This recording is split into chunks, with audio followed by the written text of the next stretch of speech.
Good evening বাইডি বন্ডিরা, welcome back to বাগেরহাটের বাঘিনী ব্লগস। তোমরা সকল কীরকম আছো বাইডি বন্ডিরা? আশা করি সকলে ভালো আছো। আমি তোমাকে দিদি ভালো আছি। আমি আজকে আবারই তোমাকে সঙ্গে নতুন আর একটা ব্লগ নিয়ে হাজির হয়ে গেছি। আশা করি ব্লগটা তোমাকে ভালো লাগবে। আগের ব্লগে আমি দেখাইছিলাম যে লাস্ট 10 ঘন্টা পরে আমরা চলে আসছি এক বন্ধুর বাড়িতে। সেই বন্ধুর বাড়ি পর্যন্ত আমি শেষ করছিলাম। আজকে আবার বন্ধুর বাড়ি থেকে তোমাকে আমি দেখাবো যে যে বাড়িতে আমরা উঠলাম ভাড়া বাড়ি, সেই বাড়ি যাওয়া পর্যন্ত, মানে সেই বাড়িতে যে সময় গেলাম সেই পর্যন্ত। চলো তোমাকে একটু নিচের দিকটা ঘুরে দেখাই, কারণ বন্ধুর বাড়ি হচ্ছে বিশাল বড় বাড়ি। ওনার বন্ধু হচ্ছে পঙ্কজদার আর কি বাড়ি। উনি অনেক বছর ধরে এইখানে থাকেন সিডনিতে পরিবার সহ। দিদি আছেন, তার ওয়াইফ এবং মেয়ে আছে একটা রিদি, সে এরা সবাই আর কি বহু বছর ধরে এই জায়গায় থাকেন। তা আমি তোমাকে একটু ঘুরে ঘুরে তাকে নিচের দিকটা মানে নিচতলাটা দেখাচ্ছি। এই জায়গার যে বাড়িগুলো, সব বাড়িগুলোই হচ্ছে কাঠের দোতলা, মানে নিচে থেকে যে উপর পর্যন্ত যে দোতলা ফ্রেম সব কাঠের, সব কিছু কাঠের হয়। এই জায়গায় ইট পাথরের বাড়ি হয় না, অফিস আদালত হয় আর হচ্ছে বড় বড় যে কোম্পানি ওইসব হয়, কিন্তু বসত বাড়ি সব কাঠের দোতলা এইভাবেই করে। দিদির বাড়ির ভিতরে ঢুকেই আমি দেখতে পাচ্ছি যে একেবারে ড্রয়িং রুমেতে শুরু করে ড্রয়িং রুম একটা, ডাইনিং রুম একটা, না ড্রয়িং রুম দুইটা, ঢুকেই একটা বাম হাতে, আবার ভিতরেই আর একটা ডাইনিং সহ সবখানেই তার শৈল্পিক একটা চিত্র ছোঁয়া, একদম ওয়ালের সাথে উপরে নিচে আশেপাশে সবখানেই একটা তার যে শিল্পর ছোঁয়া, তা দেখেই বোঝা যাচ্ছে যে সব জায়গায় সে শিল্পচর্চা করা, ছবি দিয়ে ছবির যে তারপরে কত কাছে সেলাই করা জিনিস, কত কাছে হাতে আঁকা জিনিস, কত কাছে হচ্ছে ওই পটে করা, নানান ধরনের নানান রকমের শিল্পের চিহ্ন সব জায়গায় রাখিছে। এইখানে যারা বসবাস করে তারা ভীষণ ব্যস্ত জীবন কাটায়। সেই ভোরবেলা উঠে চলে যায় আর সন্ধে ফেরে, মানে সন্ধ্যা হয়ে যায় ফিরতে। এই সারাদিন বাড়ি থাকে সবাই, সারা সপ্তাহ শুধু শনিবার আর রবিবার এই ছুটির 2 দিন থাকে সবাই বাড়ি। আর সারা সপ্তাহ ধরে অবশ্যই এই নিয়ম তো সব জায়গায় যে সারা সপ্তাহ অফিস আদালত করা লাগে, সারা সপ্তাহ বাইরে থাকা লাগে, কিন্তু এই জায়গায় কাজের, শুধু কাজের না, যে কোনো নিয়মকানুনিরা যে কোনো কিছুতে যায়, যে জায়গায় আমি যাই না কেন একদম আইন তো আইন। কোনো জায়গায় কারচুপি নেই, কোনো জায়গায় ফাঁকিঝুঁকি নেই, কোনো জায়গায় কোনো কিছু সুযোগ নেয়ার, এই রকমের হচ্ছে কড়াকড়ি সব কিছু। যেমন আমার বন্ধু আসছে, আমার মা বাবা আসছে, কালকে অতীত মেহমান আছে বা পরশুদিন কী আছে, কে আসতেছে কে যাচ্ছে, এইগুলো ফিরে তাকানোর সময় এগো কারোরও হয় না। তারপরেও বাংলাদেশি লোকজন আসে, তারপরে আত্মীয় স্বজন আসে, সব কিছুই আসে, এখানের মানুষজন সব কিছুই করে তার মধ্যে দিয়ে। এই যে আমরা আসছি এই দাদার বাসায়, সব কিছু চাবি টাবি দিয়ে তারা তার মতন অফিসে চলে গেছে। দাদা অবশ্যই এই মুহূর্তে আছে বাংলাদেশে, উনি আবার বাংলাদেশে গেছে পঙ্কজদা আর কি। দিদি চলে গেছে অফিস দিয়ে সন্ধেবেলায় আসবেন। আমরা যখন কালকে আসছি দাদার বাসায়, সেই সময় অবশ্য রাত্রিবেলা দিদি বাসায় ছিল, আবার সকালবেলা উঠে চলে গেছে। তারপরে চাবি টাবি দিয়ে আমাদের কাছে রান্নাবান্না সব কিছু যা গোছায় রেখে উনি অফিস চলে গেছেন। তা আমি একটু তোমাকে আর কি দেখাচ্ছি দিদির নিচের দিকটা। আর উপরের দিকটা যা মানুষের, যে কোনো মানুষের ব্যক্তিগত জায়গা, যেটা মানে উপরের দিক তো বেডরুম টুম আছে, নানান কিছু আছে, তা ব্যক্তিগত জায়গা অনুমতি ছাড়া ভিডিও করা, ছবি তোলা এটা ঠিক হয় না। ওই জন্য আমি আর উপরের দিকটা যাচ্ছি না, দোতলার দিক যাচ্ছি না, নিচের দিকটা তোমাকে দেখানোর চেষ্টা করতেছি আর কি। দিদির বাড়িটা হচ্ছে সিডনি একদম শহরের মধ্যে না, শহর থেকে একটু সাইডে বেরোয় আসে, মানে আর কি এটা মফস্বল শহর বলা যায় এক কথায়। ওই যে দিদি চলে আসছে, মানে আর কি অফিস সন্ধে অতি সে চলে আইছে বাসায় বাড়ি, আমার ভিডিও করার মধ্যে দিদিও চলে আইছে। যাই হোক, তো হলো যে কথা কথি গেলাম তোমাকে, এই দিদির যে বাড়ির অপোজিটই ওই পাশের দিক আমি কালকে খেয়াল করলাম একটা মাঠের মতো আছে, কিন্তু এই জায়গা যে আমাদের মতন গ্রামে যেরকমের কোলাহল, শব্দ, সাউন্ড, নানা রকম মানুষের কথাবার্তা কিছুই কোনোভাবেই কানে আসে না, কিচ্ছুই শোনা যায় না, নিস্তব্ধ নীরব চারিদিকে একদম। আর মানে গাছানো ছিমছাম সব কিছু, একেবারে গাছগুলোও যেন গোছায় হয়েছে রাস্তাঘাটের, এমন সুন্দর। আমি এইবার এইগুলো সব কিছু ব্যাগ ট্যাগ এইগুলো খুলে নিয়ে মানে এক একজনের ব্যাগে এক একজনের এক এক কিছু চলে আসছে মিশে টিশে, তাই একটু আলাদা আলাদা করে ছেলের বাসায় যেগুলো চলে যাবে সেইগুলো আলাদা করতেছি। আমি যেগুলো আর কি, আমি যে ব্যাগ আমার ব্যক্তিগত জিনিসপত্র যেগুলো কাপড় চোপড় সেইগুলো আলাদা করতেছি, যাতে অসুবিধে না হয়, ছেলের মিশে টিশে চলে না যায় ছেলের বাসায়। কারণ ছেলের বাসায় সচরাচর যাওয়ার অনুমতি নেই। ওই জায়গায় হচ্ছে ছেলেরা থাকে, তো মা বাবা জাতি পারবে, কিন্তু যাইয়ে যে অনেকক্ষণ থেকে অনেক কিছু করা যাবে মানে নিজের ইচ্ছে মতন ওই রকম না। যাইয়ে দেখা করে এসে 2-4টে কথাবার্তা বলে এইভাবে চলে আসা যাবে। এই জন্যই আমি একটু আবার গোছ গাছ করে ঠিকঠাক করে বুঝ করে তারে ব্যাগগুলো গোছায় দিচ্ছি। কারণ একজনের ব্যাগে আর একজনের তা, আর একজনের ব্যাগে আর একজনের তা, তারপরে এক ব্যাগ তো সম্পূর্ণ আসছে 2 বন্ধুর জামা কাপড় সহ, মানে আর কি ওনার এক বন্ধুর ছেলের আর এক বন্ধুর মেয়ের জিনিসপত্র আসছে। এদিক দিদি অফিস থেকে এসে আবার রান্নাবান্নার দিক যোগদান করে গেছেন। একেবারে আমরা আসছি জন্য সে খুব ব্যস্ত হয়ে রান্না করতে চলে গেছেন। এ জায়গার মানুষের কিন্তু নানান পদের নানান রকম রান্নার টাইম হয় না, অফিস দিয়ে এসে হয়রানি হয়ে যায় নানান কিছুর নানান সমস্যার জন্য চট করে সবাই অর্ডার করে খেয়ে নেয়। কিন্তু এই দিদি সেইগুলো কিন্তু কোনো সময় করেননি। আমরা যখন আজ 2 দিন ধরে আসছি আমরা, সেই 2 দিন ধরেই উনি নিজের হাতে রান্না করেই খাওয়াচ্ছেন। এইবার রাত হয়ে গেছে ফিরে এই দ্বিতীয় দিনই।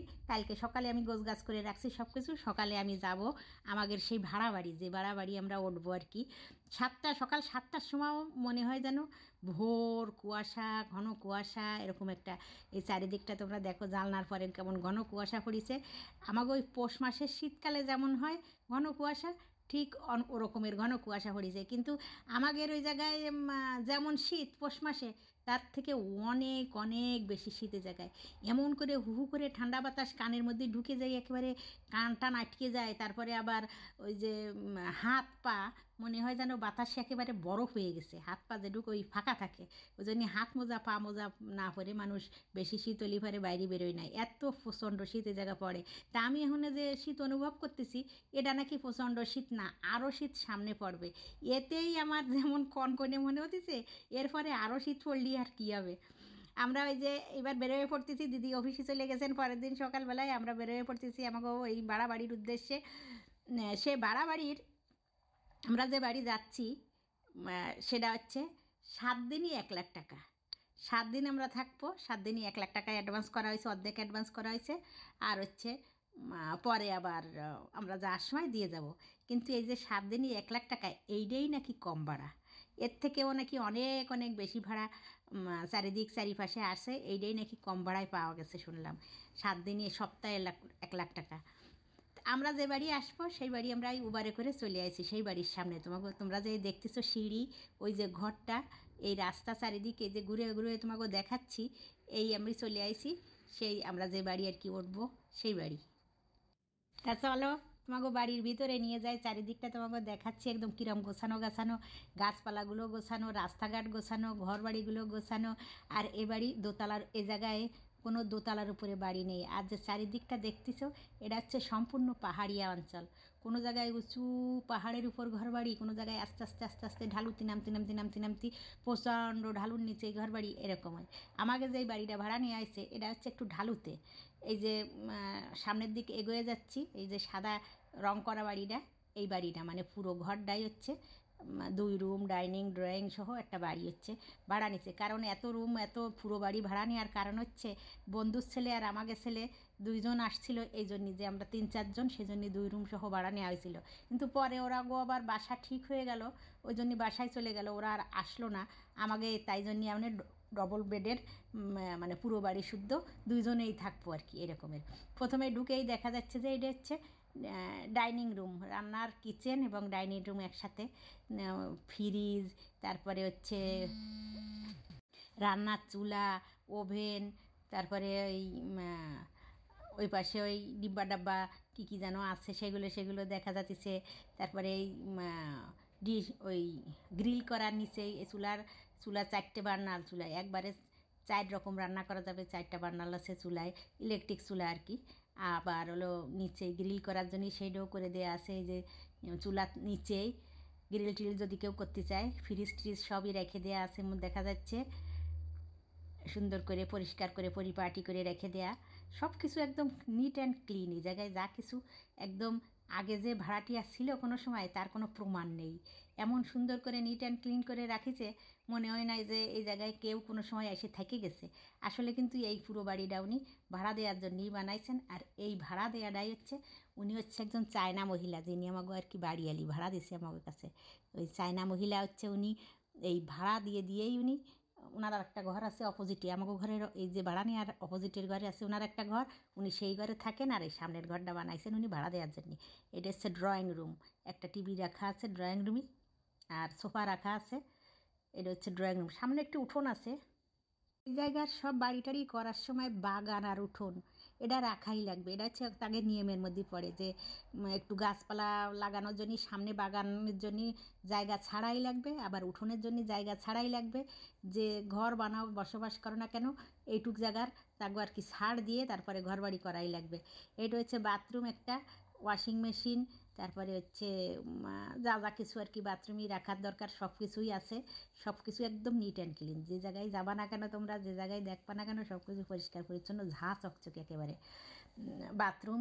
তবে একটা জিনিসই আমি খুবই দুঃখিত, এলো আর একটা বাথরুম না, এটা হচ্ছে বেডরুম, একটা বেডরুম, আর ওই পাশে আর একটা বেডরুম আছে মনে হচ্ছে। বেডরুমে হচ্ছে দেখো কতটুকু, ওই পাশে একটা জানলা আছে। আর শোভাবর্ধন করার জন্য ছবি টানানো আছে জানলার পাশে, যাতে সুন্দর দেখা যায় বাইরের দিকটাও সুন্দর, প্রাকৃতিক পরিবেশ চারিদিক একেবারে। এই বেডরুমের অপোজিটই আবার বড় বড় করে গ্লাস লাগানো।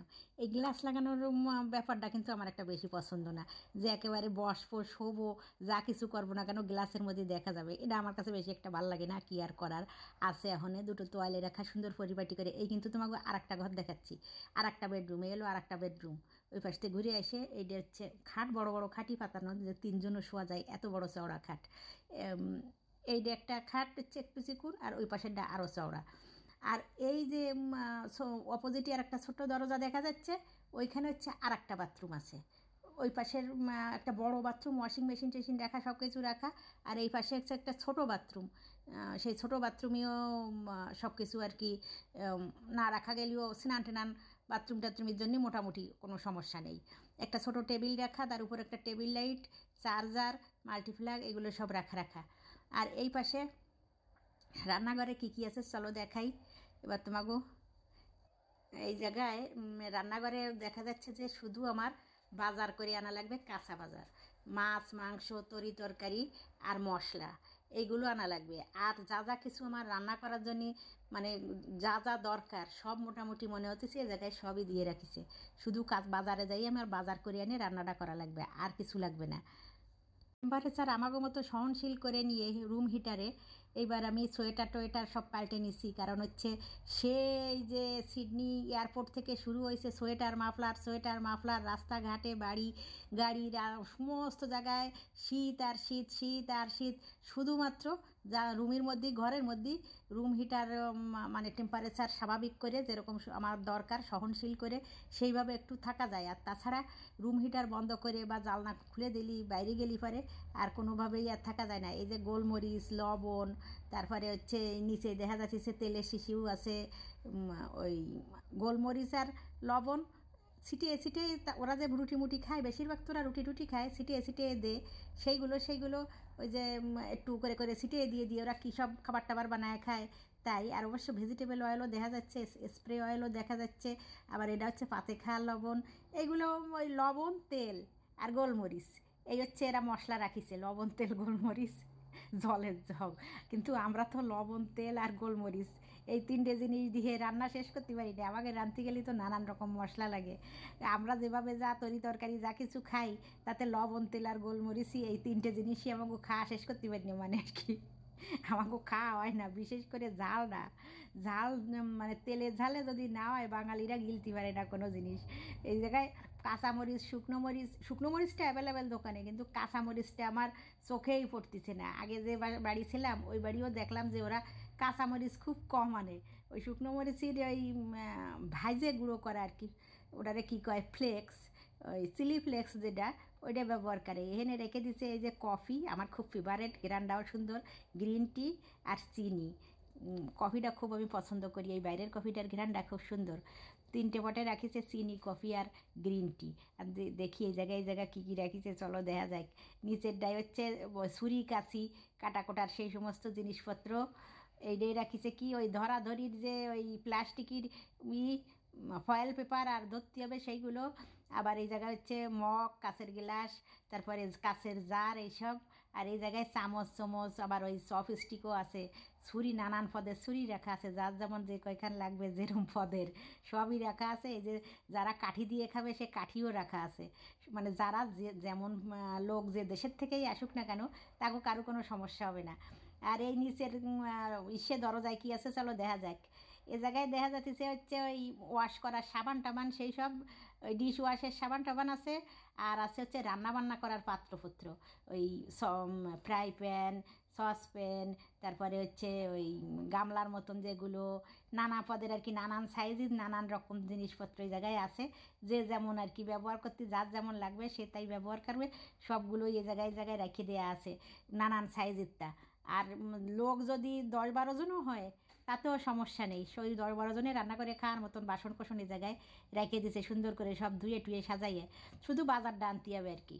কিন্তু লক্ষ লক্ষ টাকা খরচ করে যে অস্ট্রেলিয়ায় যে আসবে, সিডনিতে যে আসবে, সে কি এনে ঘর সংসার করে রান্নাবাড়া করেই খালি খাবে, নাকি ঘুরবে ফেরবে, নানান দিকে একটু যাবে বা দরকারি কাজ সারবে? এ জায়গার যা অবস্থা দেখতেছি তাতে তো খালি রান্না খা এইসব করে এই দিন কাটানো লাগবে, সেরকম ঘর সংসার করতে আসার মতন। উনি একটা রুটি নিয়ে আইছে, রাইতই আইছে, এই রুটিটারে সেকে ওনারে দিয়ে দেবো।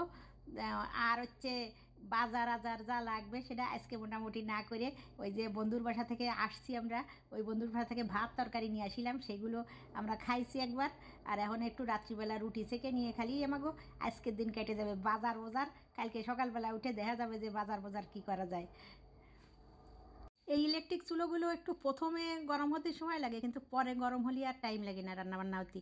গরম হয়ে যাওয়ার পরে ফটাফট হয়ে যায়, কিন্তু প্রথমে গরম হতে একটু টাইম লেগে যায় আর কি। এই যে রুটিটা সেকতেছি তোমরা দেখতেছো, এই রুটিটা আনা হয়েছে হলো 60 টাকা কয় পয়সা জানো?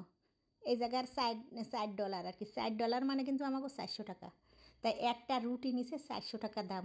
এই জায়গায় খাবারে প্রচুর দাম।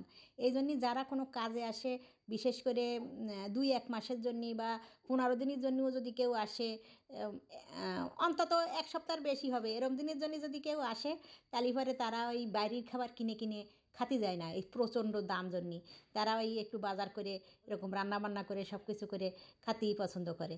উনিও এসে ওই কী করতেছে, ওই রুটি সেকে টেকে তৈরি করতেছে নিজেরটা বাসায়, কিন্তু উনি জল গ্লাসে ভরে খান না, এনে আবার আমার সাথে সব কিছু করতেছে না, এসে যে খাওয়ার ব্যবস্থা আর কি হাতে জোগাড় করে যাতে তাড়াতাড়ি হয়ে যায় বাসায় বাড়ি আর কি রাখায় আর কি।